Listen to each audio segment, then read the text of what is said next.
Recording. Perfect. Okay. So, welcome back, everyone, to the CEO podcast. This is a special edition episode. I'm here with Kyle Holland, principal of Southpaw Industries. Did I get that right? Southpaw Strategies, LLC. Thank you. That's exactly Close what I was enough. going to. Okay. My apologies. Anyway, so we're here today to discuss a particularly interesting business model. And Kyle, I'm going to let you take it away from here. Sure. Well, Paul, I don't want to engage in a monologue here. I'd like some responses, some reactions from a professional in the accounting space, because this model is rather accounting intense, I suspect. Okay. And as I describe it, I think that you'll tend to agree. And I'd love to understand what your reactions are. And Okay. I'm sure your viewers would be interested as well. But let me introduce myself. My name is Kyle Holland. I've been operating under cultivation license in Michigan since 2017, 2018. We're doing outdoor cultivation. Outdoor ends up, being far less resource intense. We rely on the sun, the greatest light bulb in that we know of, for all of our light inputs. If you go indoors, you have to recreate, well, the outdoors. You have to recreate sun, wind, rain, and earth. And that's really expensive. It turns out that pound for pound, it's a lot less expensive outdoors. There are other challenges, though, of course, but we've been overcoming those, and our prices have been coming down. Our price of production, I should point out, has been coming down, as That's has market excellent. price. Yeah. Oh, that's As has, excellent, considering the fact well, that the price has been going up for a lot of cultivators across the country. So the fact that yours are going down is excellent. That means you can sell better, usually. sure. That's a good thing. And I don't think that we're necessarily alone in seeing our production costs go down. Uh, but I think that ours have gone down a little bit more than others. We've gotten some innovation brewing that allows us to do more with less. Um, Mm-hmm. when we first started out, and I've seen this with other teams, when you first start out with an outdoor, specifically, I'll focus on outdoor cultivation. There's a lot of investor capital that gets lavished on the project, where different ideas get tried out at Mm-hmm. considerable expense. We do less of that now. Now that we've kind of got it You're figured out. established. Yeah. Yeah, right. So that's a savings right off the rip. Now, I should say that I'm pivoting away from having worked with a group of other partners, and starting a different enterprise, and we're calling it fractional farming. That idea should be familiar to a number of your friends and viewers, where you have one farm, but you dedicate, different parts of it to different customers. So one section could be to XYZ processing, and another section could be to ABC dispensary, and whatever's grown on that section, is given over to the partner who has ownership over that section.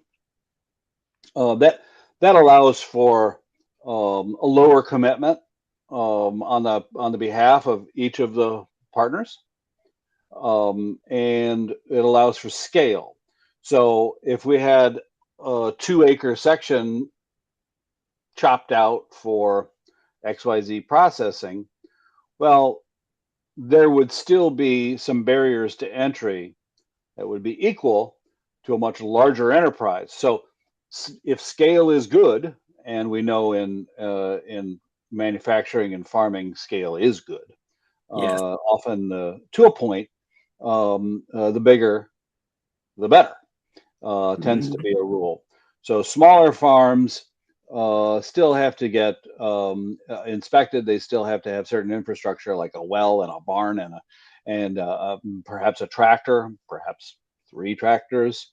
So their entry costs are the same as a much larger enterprise, which says that motivates one to say, "Hey, I'd rather have my 2 acres not independent of anybody else, just have a 2 acre farm. I'd rather have 2 acres on a much larger farm." So if that's Hmm. true and the economics of that assumption work, by the way, they do.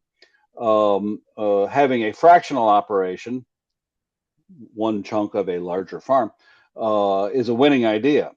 And given that we've brought down the price of entry, because we don't need to lavish a large amount of money trying out different techniques.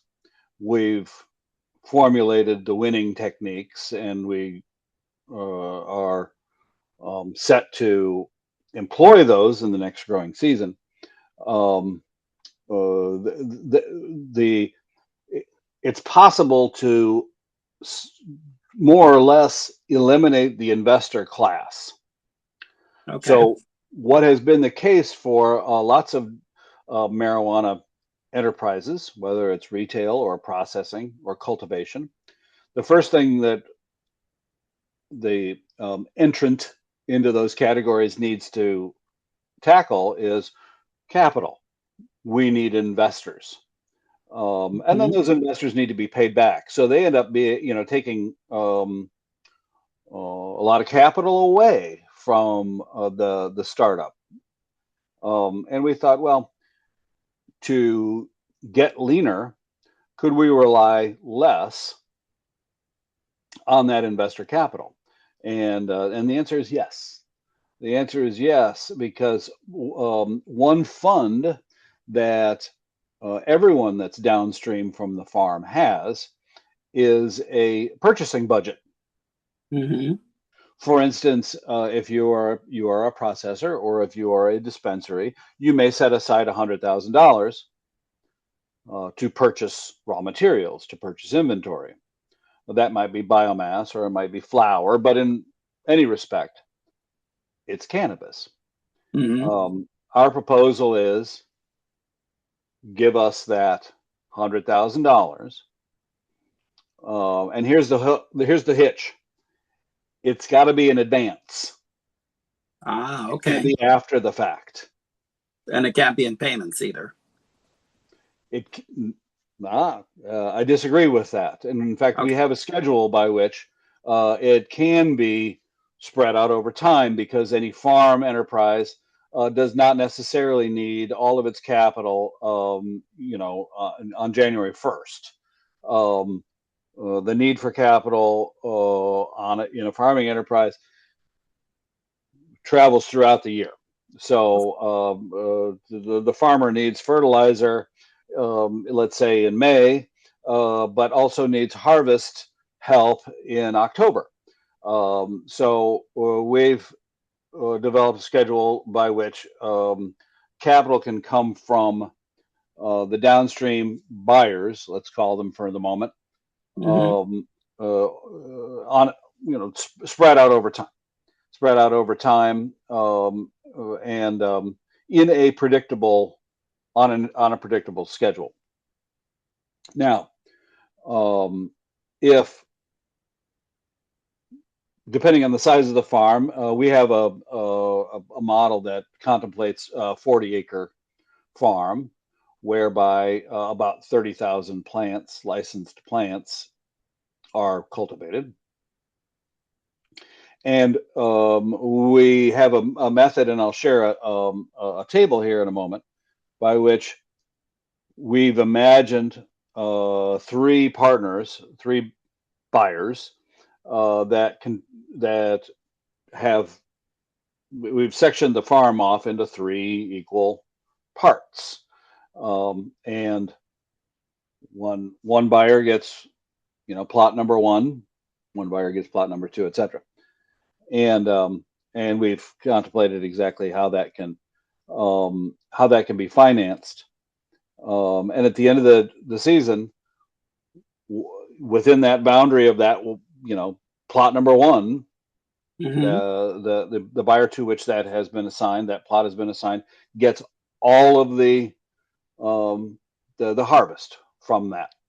Now, what they do with it, if they want to trade it with the other partners on the farm, if they're most interested in flour, and don't really need biomass, well, they can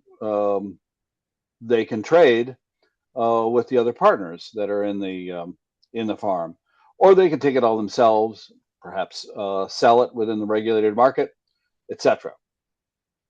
But they will have paid for it up front, and it's all theirs. Mm-hmm. Um, so the need now for a traditional concept of an investor is eliminated. Um, and we're doing one better in this model, which is if you dedicate, this is the proposal to the processor or the dispensary, if you dedicate your, let's say, $100,000 in purchasing budget to buying, instead of raw materials, instead of buying finished cannabis, if you dedicate that in advance to the farm, you're going to end up buying labor and fertilizer and insurance, taxes, whatever our bills are. Mm-hmm. And you will get in return, well, finished cannabis, either flowers or biomass. And we'll do one better, and we will also deliver ownership equity in the operation.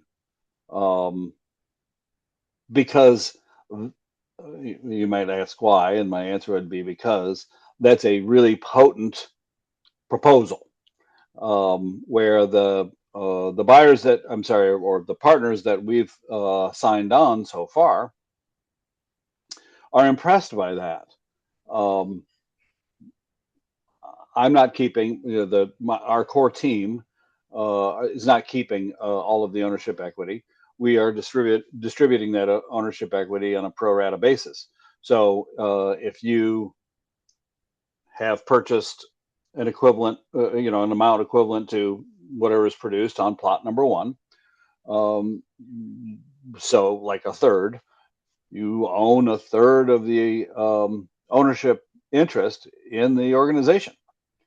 Um, and therefore, as our farm gets more streamlined, it gets more efficient, you get more cannabis in return. Um, it's a model that everyone that's been exposed to it likes quite a bit.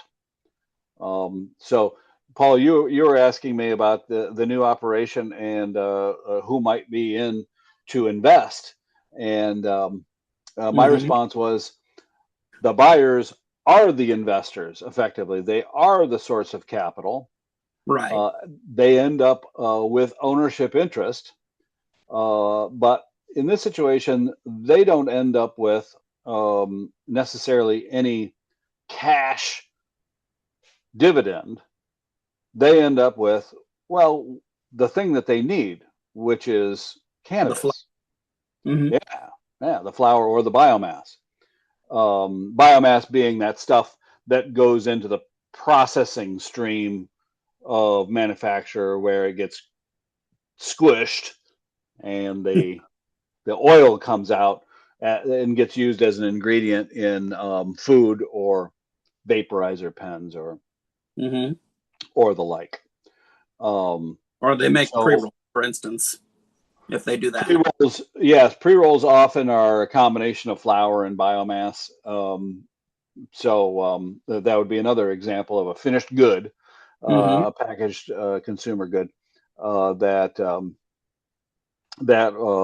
would be would be happening probably off farm for us, off premises. Right.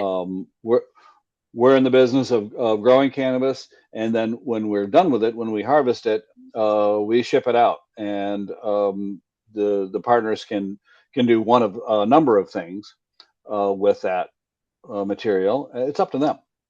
Mm-hmm. Um, So essentially, what you're doing, you're providing them product without having to do a traditional model. Say you create the product, you sell it, you get a profit. that's They right. invest in your situation in your farm, kind of like Yep. collective farming. Uh, Yes. and essentially, what happens? They pay the expenses. They don't pay a percentage or anything, but they pay the expenses at least, and that's covered. And then in Yes. return, they get the flower that they can sell at a better price. Am That's I right. getting that right? That's right. Okay. So the farm isn't concerned with making a profit.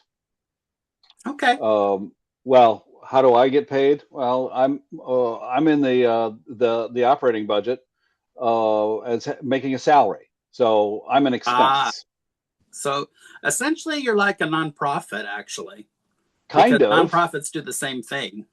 That's right.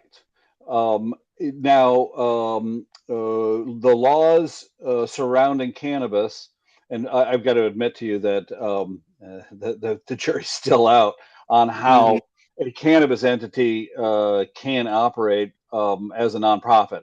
So I'm being careful to not use that language, Mm-hmm. but you're exactly right, Paul. It's being operated like a nonprofit. This is at the end of the year. We should not be showing a profit whatsoever.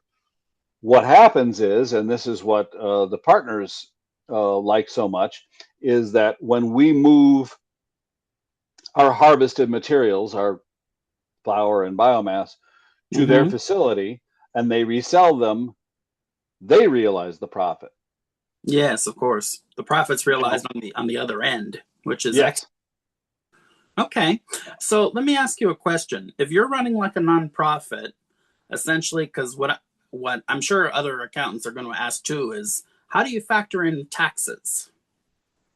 That's my question because you know very well that 280E is all over the place. sure. And I mean, I know that I'm sure they have rules regarding any type of nonprofit business, but since you're running it similar, how do you factor in taxes when it comes to doing That's a tax bill? that's an excellent question. And Paul, at the top of our meeting, I prefaced my explanation with the phrase, "This will be rather accountant intense." This is a model that certainly needs um, review and blessing from experts in the space. And Oh, by the yes. way, I'm an expert in farming and manufacturing, Mm-hmm. not in accounting. No. That's where you come in. Yeah, that's where I'd come in. You're correct.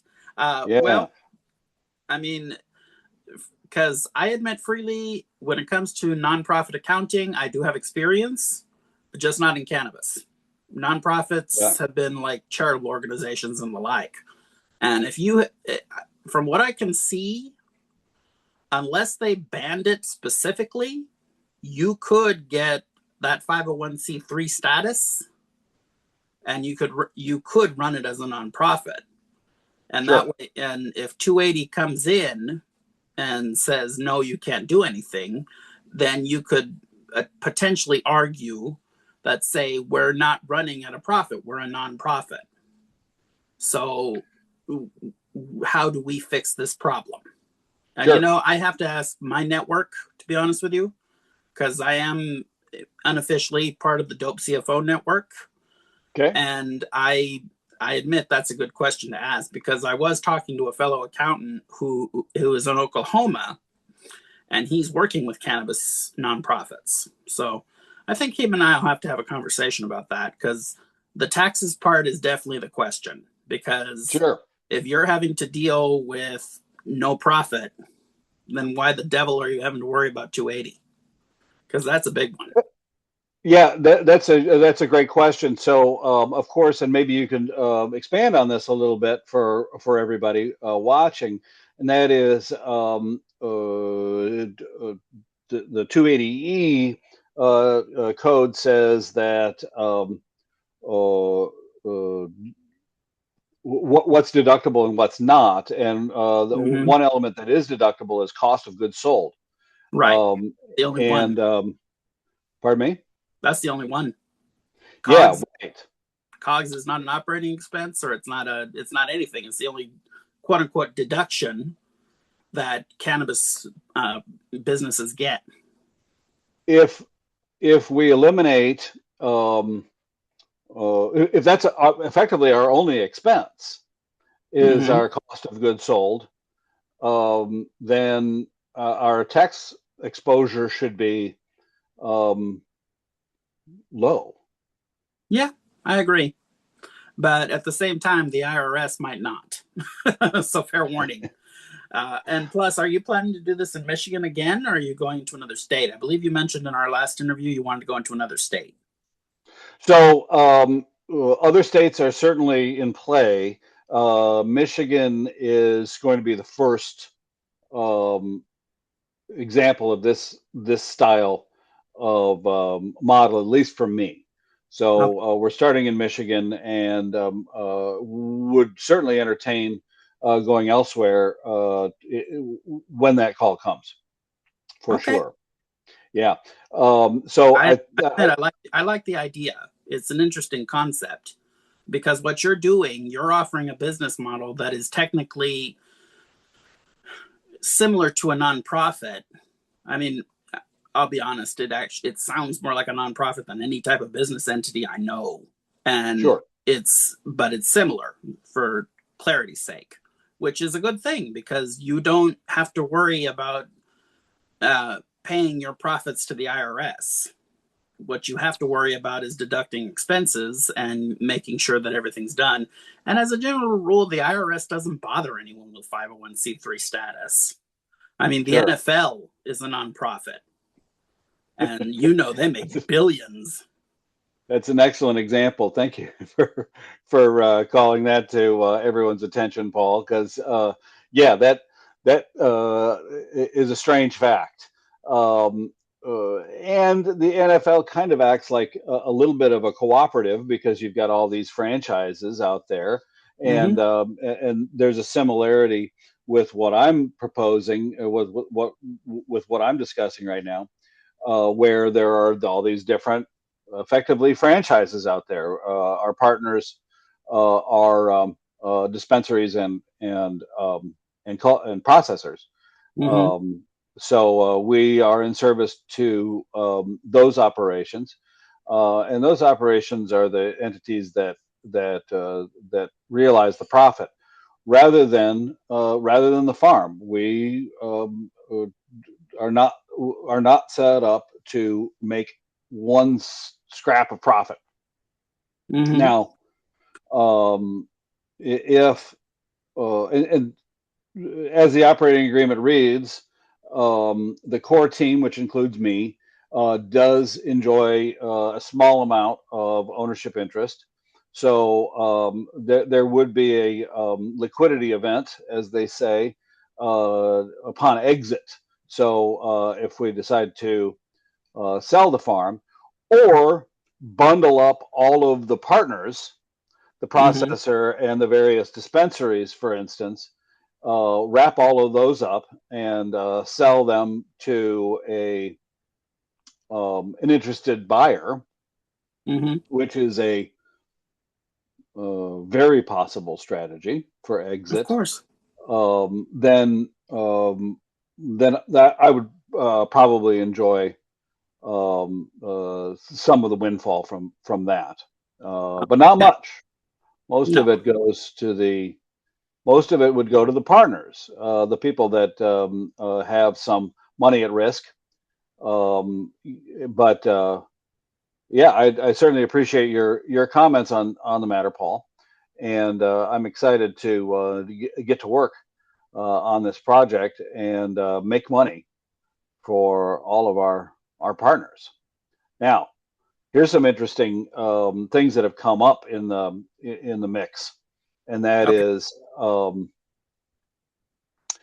we could do one of two things. We can divide up the field in three equal parts, or four or five, depending on how many partner tenants we have, Mm-hmm. or we could harvest the entire field. If you can picture this math problem, harvest the entire field and then just divide up the proceeds from the field in a pro Among the rata partners. way, so that if it's five equal partners, everybody gets an equal bit. Um, Well, here's what I see as the problem with that option. If you went that way, that means they're not partners, and you don't want to do that. You want to keep them as partners, give them a piece of the store. That way, like you said, if there's any question about, because what I'm saying is in terms of your business structure, what you want to do is you want to make sure that it's an equal partnership. And that way, if the IRS says no, you can't be a nonprofit, you can be a partnership at least. And the that tax return would give equal burden.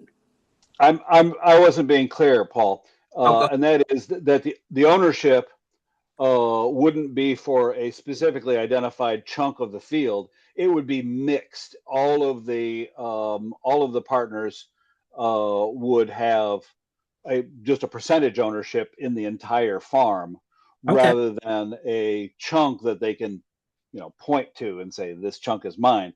In the law Mm-hmm. that I have schooling in, Go ahead. that's differentiated by calling it a joint tenancy rather than tenancy in common. They're both forms of ownership, but in one you can point to your half or your quarter or whatever it is, but in the other you just own a percentage of the whole. Okay. So in that situation, and I appreciate your caveat, but in the situation where uh, nobody can specifically identify which chunk of land they own, they just own a percentage of the entire farm, and they therefore own or are entitled to a percentage of the entire harvest. Mm-hmm. In that situation, if you're dividing it up, you're met with certain challenges. For instance, early in the harvest process, the plants may not be completely mature, therefore their potency may be just a little bit lower. Okay. There's a sweet spot in the harvest process where the potency is as high as it's ever going to be. And then at the end of the harvest process, this is about 4 weeks. Let's say that harvesting would take place over a 4 week period. Okay. And at the end of the harvest, maybe potency will have dropped off a little bit. So you've got this can be graphed like a bell curve.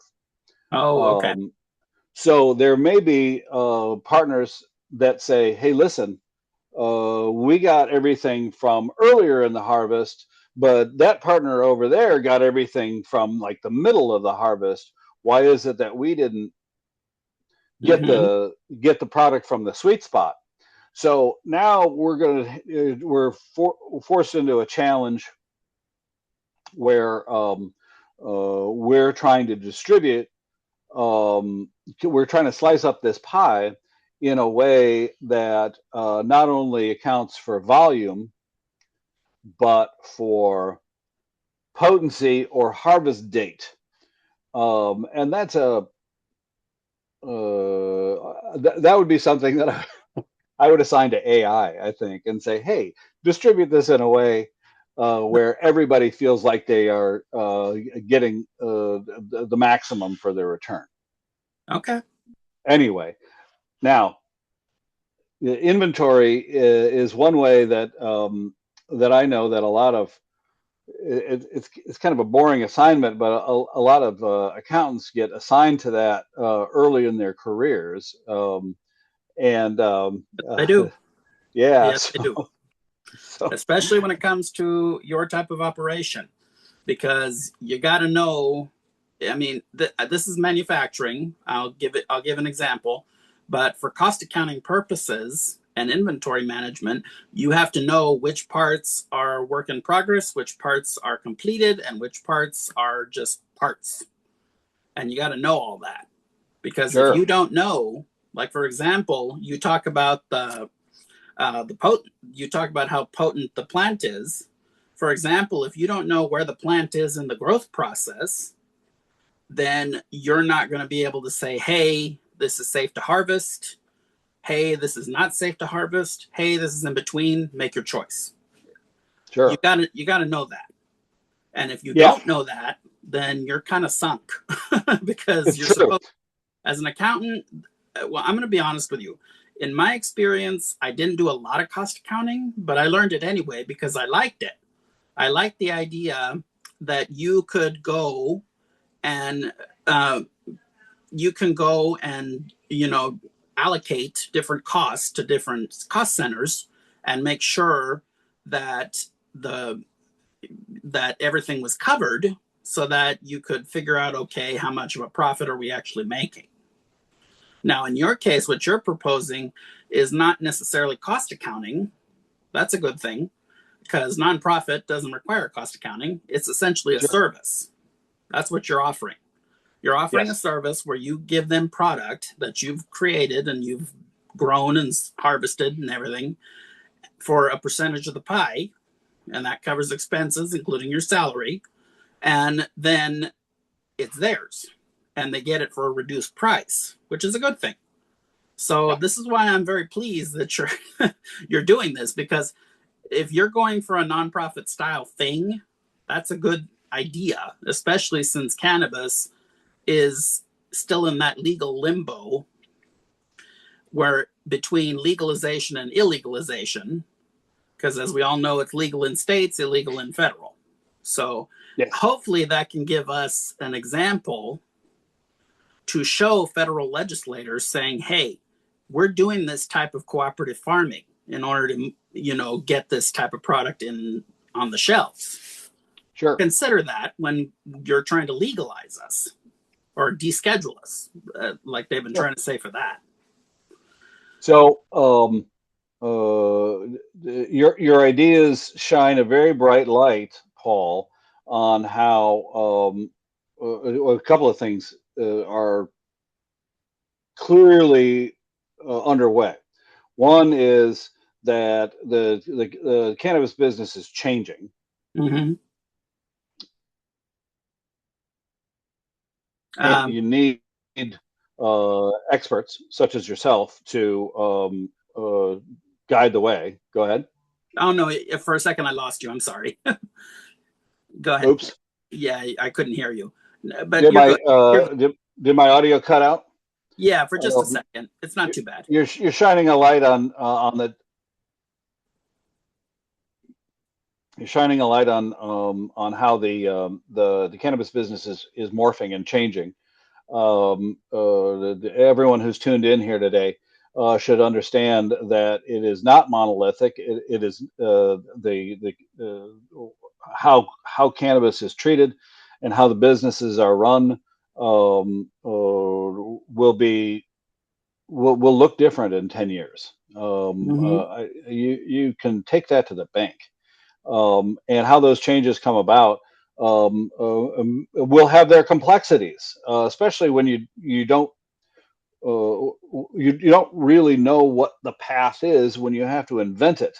You have to stay really creative. Once the SOPs are written, it becomes a little bit easy. But when you're staring at a blank sheet of paper, sometimes it's really daunting. And I really think that the cannabis business is kind of that. It's the rules are being written, the rules of business and the rules of commerce, as well as laws and ordinances from the government, are still evolving.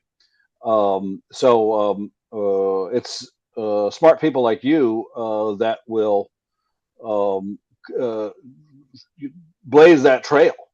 I suspect, Paul, that you'll be instrumental in making that happen. For a very long time, I got to insist. I've been operating under license since 2008, and the margins were fat enough back then Mm-hmm. where no one cared about being efficient and running a business according to traditional business rules, because we were making so much money that if we lost a bunch of it through inefficiency, no one cared. Making the business better would have taken more time and effort than anyone cared to expend. We'd just rather be content with losing some money. Mm-hmm. That's not an option anymore in the cannabis No. business. You have to No, run no, a no. tight ship. Yeah, you're right. Business, I know business can interfere like nobody's business, and they did. And now the market is changing, like you said Yeah, in our last interview. You said it was gone from thousands of dollars a pound to $125 a pound. So yeah, it's really changed the landscape. And as I had another interviewee that I talked to, they said the same thing. In 5 to 7 years, it's going to change. And with any luck, it'll be federally legal. That way we can stop playing games like they're doing with the hemp industry right now.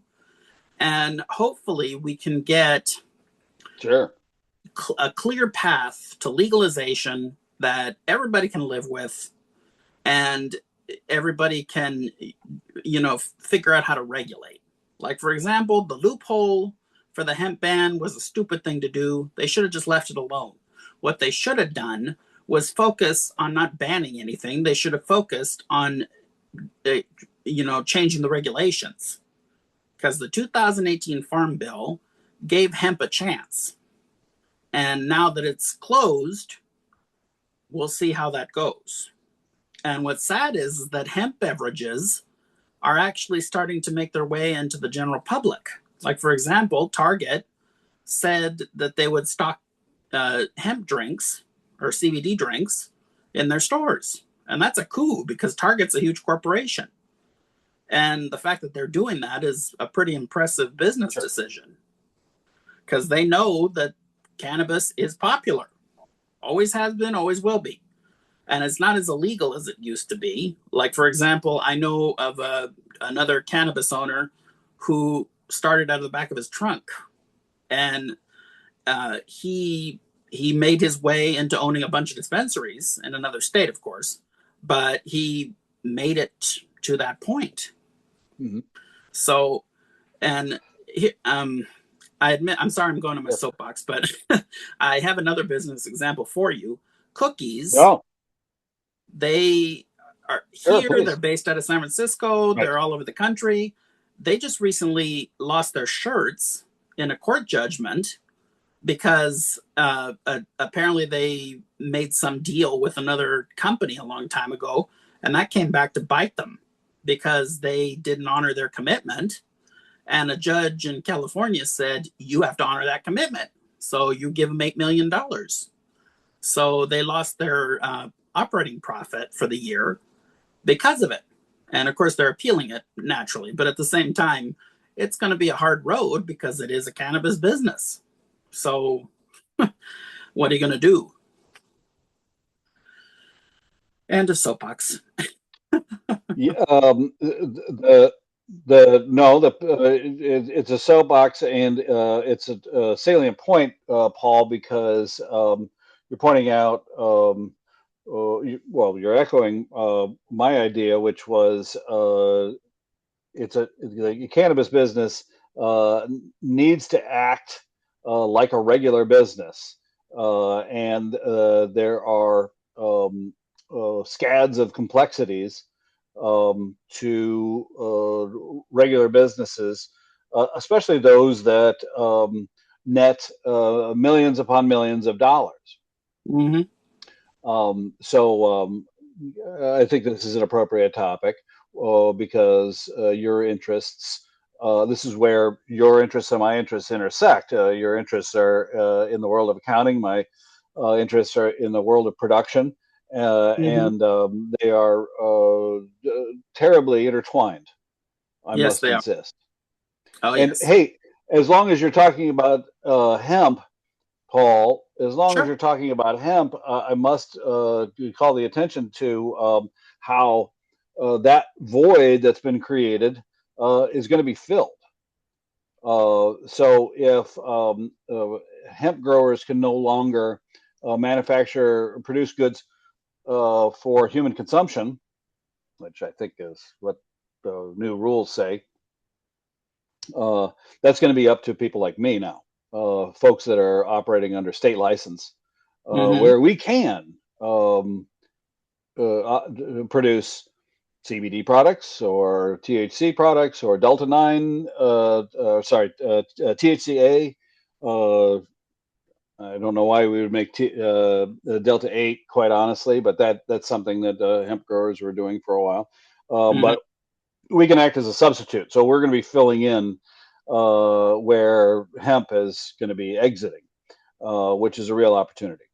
So I'm sorry to those folks that were invested in hemp, but we can act as a replacement. And by the way, you can check out some of our pretty pictures and some descriptions for the operation that I'm a part of at spstrat.com. That's spstrat.com. That's southpawstrategies.com, effectively. We've just Okay. shortened it a bit. So look us up on the World Wide Web. And I encourage that. They got good photos, and they definitely show how Yeah. the grows, which is a good thing. Thank you. I've, oh, no problem. Well, Super. honestly, Yeah. Kyle, we as a people, and I'm on my soapbox again. We need to understand that cannabis is a multi-layered, complex business. And you're right. Cannabis needs to start acting like a business because if they don't, they're not going to survive. And that's not a good thing because, I mean, Canada is legalized, other countries have legalized. It's time the US got in the ball game because if not, we're not going to be able to compete with the rest of the Sure. world. And we've been big on global commerce for years. So, as far as I'm concerned, they can, I mean, compete or die. That's pretty much it. Oh, before I forget, So uh, we're doing this. Please go ahead. oh no, I was going to ask you, you had your chart you wanted to share. Did you still want to share that? Sure. Let me see. We've got a little bit of a lag in our connection here, so hope that doesn't impact this Hopefully not. screen share. But let's see if it does. Um, what I've got a table here just as a helpful visual. I'm going to see if I can make that even clearer. Um, and it just goes down. It's an at a glance breakdown of the numbers, um, where our 40-acre operation.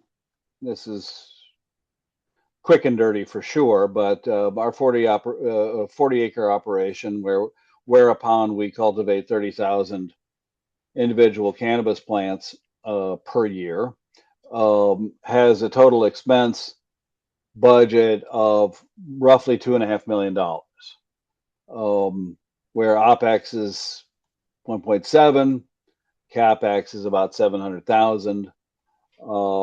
We've got 5% of CapEx withheld for other stuff, which I can bore you with on a later date. And then we've got cost of goods sold per plant. And then we've got a fractional price cost per partner. So in this in this imagined scenario, we've got three partners, and each of them kicks in about 800 between 800 and $900,000. That's not unusual. That, as far as some of the larger clients that I've worked with, it's Mm-hmm. not unusual for one operation, one processor, for instance, to buy about $1 million of cannabis from us. Okay. So that's within a middle to upper tier buyer. That's within their budget. Um, and let me move down here. So per pound, that would, or sorry, per partner, split into three, that would give them about 44,000 pounds of combined flour and biomass. Um, and I'm sorry, that's overall. The per partner pounds is 14,000. Forgive me. Okay. That's a brain fart. Um, and this, so the price per pound, based on these assumptions, is about $57.22, which is a combination of flour. That's whole plant. That's a combination of flour and biomass. Flour is going for about $125 to $150 per pound. And for every plant, you get about 30% of that plant's total yield in flour. And the potent biomass goes for about $30 a pound. Oh, okay.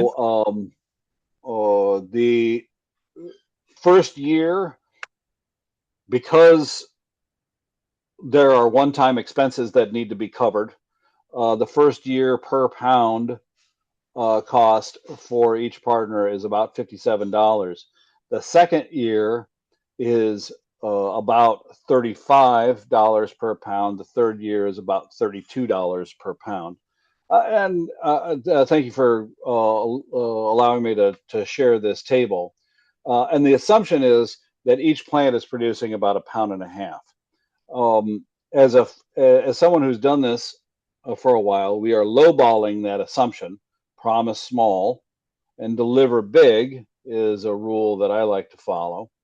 Mm-hmm. Where if we produced, for instance, double, and this is by no means unachievable, if we could achieve something like 3 pounds per plant, well, then the effective cost per pound, let's say in year three, would be more like $16 rather than 32. Ah, Um, okay. it's something that I think any buyer can get excited about. I agree because you're essentially dropping the price I'm going to every take year. this. Yeah, that's excellent. You're giving them Well, an investment that's worth making. as sure, right. As those startup costs no longer factor in, Mm-hmm. because year one there are startup costs. Year two, there will be some costs like that, but fewer. Mm-hmm. And as time goes on, that gets smaller and smaller. As, for instance, as the land, the expense for land acquisition gradually gets paid off, that eventually becomes zero, Mm-hmm. and is no longer, of course, factored into yearly expenses. I'm going to. I think I stopped sharing my screen, and I'm going to go Yes, you back did. to full size Paul.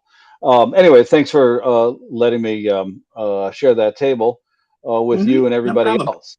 And I'd encourage you, Paul. Let's do a round two.